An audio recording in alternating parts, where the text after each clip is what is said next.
Hi, and welcome to another episode of Hot Takes with me, the Silver Fox. Liz Lloyd worked hand in glove with Nicola Sturgeon, and Nicola Sturgeon made it her priority to end child poverty in Scotland.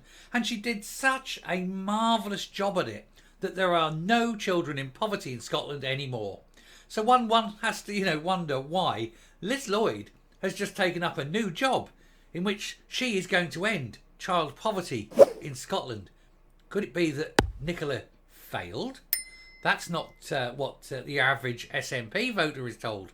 They're told that Nicola never failed at anything. She never played golf, but if she did, she'd get 18 holes in one. She is the blessed leader. The Kim Il-Nick of Scotland.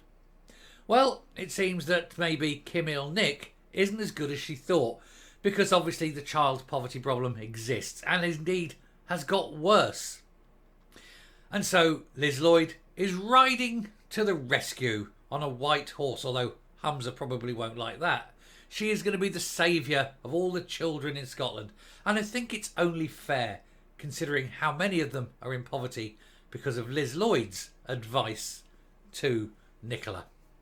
Let's have a look to see how we're all going to be saved now that Liz Lloyd is on the case. Here you go. So there you go. This is a great headline, isn't it? Liz Lloyd trying to fix old boss's Nicola Sturgeon's mess as she picks up a new role fighting child poverty. Do you remember how Sturgeon kept going about child poverty this, child poverty that? I'm going to lift every child out of child poverty.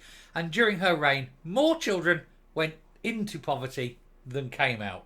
And it's about to get a lot worse because, Shona Robinson and a terrible budget. Anyway, if Liz Lloyd truly wants to help the children of Scotland, she needs to go around there and do something major to Shona Robinson, so she can't do anything else with it. Anyway, the former SNP leader's right-hand woman is now part of a new initiative looking at public attitudes to child poverty over 9 years since Sturgeon claimed it was her personal mission to tackle it. And I think what she meant by tackling it meant by doubling it or something, because that's the only metric for which she could possibly have been said to succeed. Doubling child poverty. Yeah, that was it. Anyway, Nicola Sturgeon's right-hand woman has picked a key role in an ambitious project aimed at exploring public attitudes to child poverty. I suspect that this doesn't really need to examine public attitudes to child poverty. I suspect most people, when asked, would be against it. Who knows? Liz Lloyd was the former SNP leader's closest advisor during her time at Bute House. Her éminence grise, as they say, the personal advisor, the voice behind the throne, wasn't it? She has been handed a position on the expert advisory board of an initiative being launched by Save the Children Scotland and the Joseph Rowntree Foundation. Ironically, Miss Sturgeon failed in her aim to tackle child poverty while First Minister, with the picture not improving during her 8 years in the job. It got worse.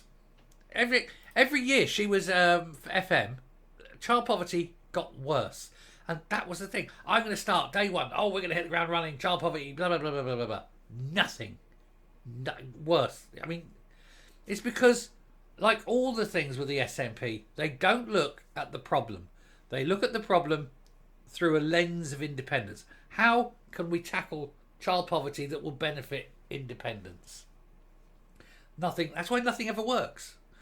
Setting out her priorities as First Minister in November 14, Sturgeon infamously vowed to make solving the crisis her personal mission. You wonder why. A woman without children, she doesn't have a clue on how to deal with them. This is the trouble. However, her final days in office were overshadowed when it emerged levels had stalled during her leadership amid claims she was leaving a devastating legacy. Well, it was bad enough when she left, and since then it's just got worse. Scotland would have been better off had Sturgeon never have been leader. Literally anyone else would have been better. The 2-year project wants to explore attitudes to child poverty. How much money is being wanked away on a study to find out attitudes to child poverty? It's pretty obvious what the attitudes are. What a stupid thing. Anyway, it's in a bid to develop lasting change. Save the money you're about to spend on this and lift up opportunities for children. There you go. That'll help. It comes as Scotland seeks to meet legally binding targets to cut poverty rates from around 1 in 4 children currently to fewer than 1 in 10 by 2030. So you've got, 5.5 years or so to hit a target that is completely unachievable. Might as well admit now that you're not going to do it, because you're not going to do it. With large-scale national survey planned, along with the citizens' panels, the project aims to provide fresh insight into attitudes to both the causes and possible solutions to child poverty. Causes, SNP. Possible solutions, vote them out. Evidence gathered will be used to build broad support for bold policy choices campaigners say are needed to tackle the problem. Grow the economy. Simple. Number 1, grow the economy. Ms Lloyd said implementing measures to tackle child poverty requires challenging the stereotypes that are used against those experiencing poverty and thinking about how we talk to those who are in poverty. She added this work is a critical part of showing politicians, policymakers and employers that taking action to reduce poverty is essential, not just for those who are experiencing it, but for the wider success of our society and our economy. Grow the economy. Simple. Do that. Child poverty won't disappear, but there'll be a lot less of it. Be a hell of a lot less of it.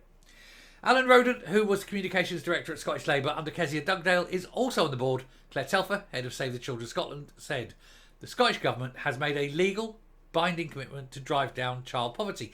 Yes, they made that legal binding commitment back when Sturgeon was in charge, and things got worse. Making a binding policy is pointless. What's the punishment? Who goes to jail at the end of it?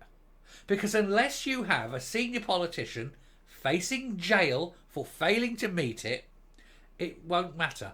There's no commitment to meeting it. If Sturgeon said, right, that's the law, blah, blah, blah, and at the end of, say, 10-year period or whatever, 2030, she hadn't legally done, she hadn't done it defined by law, and then she was told, well, she's going to have to do 20 years in prison now. Whoa, guaranteed, that would have been met. At the cost of all else, that would have been met.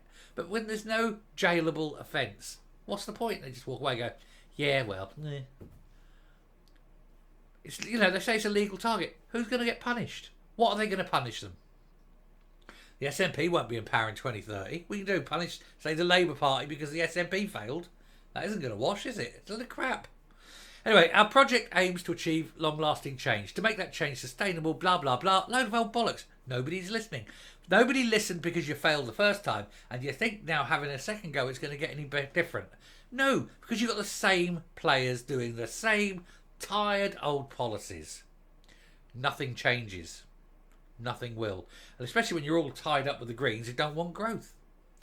Anyway, I shall stop there. We'll round this one off. We'll come up. We'll finish the video. Then we'll move on.